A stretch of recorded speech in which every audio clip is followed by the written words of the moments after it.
आत्ता झालेल्या विधानसभा निवडणुकीचं मतदान 20 तारखेला पार पडलं। आपण सर्वांनीच मतदानाचा हक्क बजावला असेल। आता वेळ आहे ती निकालाची। आता मतांची मोजणी कशी केली जाते, ईव्हीएम मधून मतं कशी मोजली जातात, याबद्दल आज आपण या व्हिडिओच्या माध्यमातून माहिती पाहणार आहोत। मतमोजणीच्या दिवशी उमेदवार व उमेदवारांचे कार्यकर्ते यांच्या उपस्थितीत स्ट्रॉंग रूमचे दरवाजे उघडले जातात। सर्व प्रक्रियेचा व्हिडिओ देखील शूट केला जातो। त्यानंतर ईव्हीएम मशीन टेबलवर आणल्या जातात। ही सर्व प्रक्रिया सीसीटीव्ही कॅमेऱ्यामध्ये रेकॉर्ड केली जाते। ईव्हीएम मशीन टेबलवर ठेवल्यानंतर त्यांचा एक युनिक आयडी असतो, तो मॅच केला जातो आणि त्याचे सेलही चेक केले जाते। त्यावेळी उमेदवार व उमेदवारांचे प्रतिनिधी यांच्या समोर याची शहानिशा केली जाते।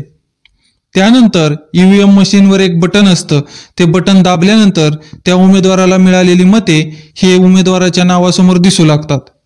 आता मतमोजणी सकाळी 8 वाजता सुरू होते।